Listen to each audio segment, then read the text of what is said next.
Guys, मैं हूं इन play explain. आज हम एक न्यू सीरीज को एक्सप्लेन करने वाले हैं जो कि आपको बहुत ज़्यादा पसंद आने वाली है। चलो इसको स्टार्ट करते हैं। एपिसोड की शुरुआत में हमें एक पहाड़ का इलाका दिखाया जाता है और वहाँ पे हमारा जो सुन होता है वहाँ पे आराम से रिलैक्स कर रहा होता है। फिर वो नदी की तरफ जाने लगता है। जो हमारा सुन होता है वो नदी के किनारे खड़े होकर अपने मन ही मन में सोचता है कि आज भी मेरे लिए काफ़ी ज़्यादा मुश्किल दिन होने वाला है और मैं अपने आप को सर्वाइव करने के लिए मुझे काफ़ी ज़्यादा मेहनत करनी पड़ेगी। फिर वो सोचता है चलो ठीक है, अब काम करने का टाइम हो गया है। मैं आपको सुन के बारे में कुछ बताना चाहता हूँ। जो सुन होता है एक 15 साल का लड़का होता है जो कि 3 साल पहले ही माइग्रेट हो चुका होता है। वो एक नई दुनिया के अंदर पहुंच चुका होता है। वो पिछली दुनिया की कुछ गलती की वजह से वो ट्रांस माइग्रेट हो चुका होता है और उसे इस दुनिया में सर्वाइव करने के लिए काफी ज्यादा मेहनत करनी पड़ती है और वो काफी ज्यादा मेहनत भी करता है और सर्वाइव करने के लिए उसकी काफी ज्यादा चुनौतियां उसके सामने खड़ी होती है, पर वो उनसे भी मुकाबला करके आगे बढ़ रहा होता है। जब 3 साल पहले सुन का जब ट्रांस माइग्रेट हुआ था तब उसके साथ भी एक शैतान भी आया था जो कि इस दुनिया में अभी भी है, जिसमें से सबसे पहला राक्षस एक व्हाइट बाघ था। एक राजा ने उसके सफेद बाघ की मदद लेके उसने 6 राज्यों को जीत लिया था, जो कि उसके लिए काफी ज्यादा आसान था क्योंकि वो बाघ काफी ज्यादा ताकतवर था और उसने वेस्टर्न माउंट के पूरे नॉर्थ इलाके को उसने अपने कब्जे में ले लिया था। व्हाइट बाघ के अलावा एक और राक्षस दुनिया में पहुंचा था जो कि एक बर्ड के रूप में था, जो कि एक मास्टर ने उसको पहले हराया था। उसके बाद उस पक्षी ने मास्टर की हेल्प करके उसने पूरा साउथर्न जो इलाका था पूरा उसने अपने हिस्से में ले लिया और उसने एक भी लड़ाई नहीं हारी थी। इसका मतलब आप समझ ही सकते हो कि वो व्हाइट बाघ से कितना ज्यादा ताकतवर होगा। यहीं से सीन सीधा शिफ्ट होता है और हमारा सुन को दिखाया जाता है जो कि एक नदी के पास खड़ा होता है। फिर वो अपनी पोटली निकालते हुए कुछ सोचता है। दुनिया में किसी को कुछ नहीं पता है कि उस दिन मेरे अलावा भी यहाँ पे 3 अनजान जो राक्षस भी आए थे जो कि वो भी एक ट्रांस माइग्रेट होकर इस दुनिया में पहुंच चुके हैं। अब उन 2 का तो सबको पता है, पर उनमें से एक अभी भी बाकी है जो कि अब सुन के हाथ में होता है और वो एक मछली के रूप में होने के कारण उसको काफी ज्यादा साइज छोटा होता है, तो उसकी वजह से उसको किसी भी लोग ने उसे नहीं देखा होता है। उसका नाम लोच होता है। सुन उसे काफी ज्यादा प्यार से देख रहा होता है। लोच होता है वो बिल्कुल हमारे सुन की सारी भावनाओं को समझ सकता है। तभी हमारे जो सुन होता है वो लोच को पानी की तरफ फेंकता है। फिर वो बोलता है जाओ अब तुम अपना काम करो। फिर सुन हल्की सी सांस लेता है। फिर वो बोलता है जब मैंने लोच को पहली बार देखा तो मैं बहुत ज्यादा डर गया था क्योंकि ये भी एक राक्षसी था। उसके पास जाने से पहले वो बहुत ज्यादा डर रहा था। लोच की इतनी साइज छोटी होती है कि उससे कोई भी शैतान नहीं समझता है क्योंकि लोच बहुत ज्यादा छोटा होता है, तो इससे कोई भी नहीं डर रहा होता है। फिर सुन अपने मन ही मन में सोचता है कि लोच मेरे लिए बिल्कुल ही बेकार है। फिर सुन अपने मन ही मन में थोड़ा सा अपने आप को गर्व फील करता है। फिर वो बोलता है कि मैं इस दुनिया में कुछ भी करने के लिए तैयार हूँ और मैं अपने आप को सर्वे करने के लिए बहुत जी जान से मेहनत करूंगा। हालांकि मुझे मरने से बहुत ज्यादा डर लगता है, पर मैं पीछे जाके भी तो और कुछ नहीं कर सकता, तो मुझे आगे बढ़ना ही पड़ेगा।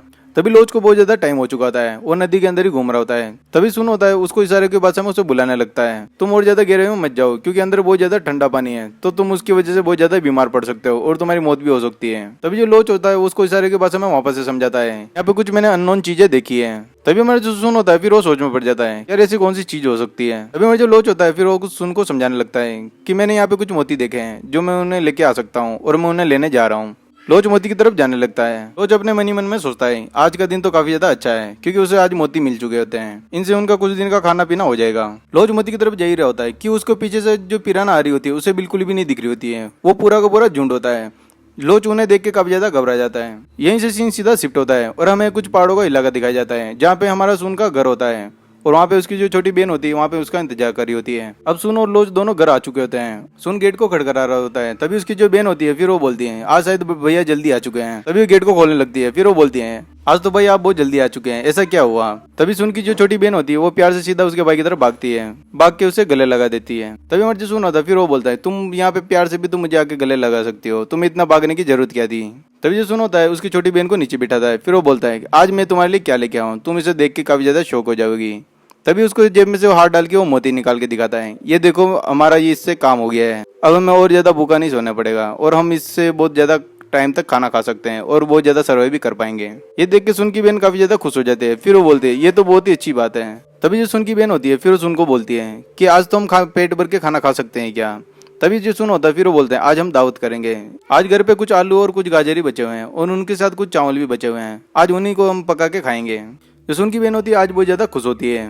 तभी जो सुन की बहन होती है वो काफी जल्दी जल्दी खाना खा रही होती है। तभी जो सुन होता है फिर वो उसे समझाता है तुम धीरे धीरे खाना खाओ। तभी जो सुन की बहन होती है फिर उसे अपने भाई को बताती है कि तुम आज खाना क्यों नहीं खा रहे हो, ऐसी क्या बात हो गई, आज तुम्हें भी तो खुश होना चाहिए और तुम भी तो खाना खाओ। तभी जो सुन होता है अपनी बहन को बताता है आज मैं पूरे दिन बाहर था तो आज मुझे ज्यादा भूख नहीं लग रही है, तुम आराम से खाना खाओ, मैं तुम्हें खाना खाते हुए देखना चाहता हूँ। तभी जो सुन की बहन होती है काफी ज्यादा गुस्सा हो जाती है। फिर वो बोलती है ये लो तुम भी खाना खाओ और मैं यहाँ पे कोई तुम्हारी बकवास नहीं सुनने वाले हूँ, ये बहाने मेरे साथ तुमने बहुत बार सुना लिए हैं, अब और ज्यादा बहाने नहीं चलेंगे, तुम ये लोग खाना खाओ। तभी जो सुन होता है फिर वो बोलता है आज मुझे इतनी भूख नहीं है, बस मैं थोड़ा बहुत ही खाना खा पाऊंगा। तभी जो सुन की बहन होती है फिर वो लोच की तरफ देखती है। फिर वो बोलती है ये लोच ये क्या खा रहा है, ये शायद ये पिराना को खा रहा है जो कि एक बहुत ज्यादा जहरीली फिश होती है। देखो बड़े भाई ये लोच कैसे इसको पिराना को खा रहा है, क्या इसको जहर नहीं फैलेगा क्या। तभी जो सुन होता है उसकी बहन को समझाता है पिराना इसका कुछ नहीं बिगाड़ सकती है। ये भले पिराना को खा भी लेगा तो भी इसके साथ कुछ नहीं होने वाला है। यहीं से सीधा सीन शिफ्ट होता है और अब रात हो चुकी होती है और जो सुन होता है और उसकी बहन होती है वो सीधा सोने के लिए चले जाते हैं। लोच और सुन और उसकी बहन तीनों एक ही बेड पे लेटे हुए होते हैं। तभी सुन को सपने आने लगते हैं और उसे काफी ज्यादा डरावने सपने आ रहे होते हैं। तभी वो देखता है कि लोच को एक कोई अनजान पिराना आके उसे काट लेती है और उसकी वजह से उसे काफी ज्यादा जहर फैलने लगता है। तभी मर जो सुन होता है अपने मन में एक हसम खाता है। फिर वो बोलता है मैं एक दिन इस लोच को मैं कहीं पीछे छोड़ दूंगा और मैं अपनी जिंदगी में कभी भी इसको साथ में नहीं लेके जाऊंगा। और अब जल्दी सूरज उगने वाला है तो अब मैं मुझे थोड़ी देर और आराम करना चाहिए। तभी मर जो सुन होता है वो काफी ज्यादा गहरी नींद में सो रहा होता है। तभी उसे कोई खिड़की से कोई अनजान जो राक्षस उसे देख रहा होता है। तभी जो लोच होता है उसकी आर्ट को महसूस कर लेता है और अपनी हल्की सी आंख खोल के उसे देख लेता है।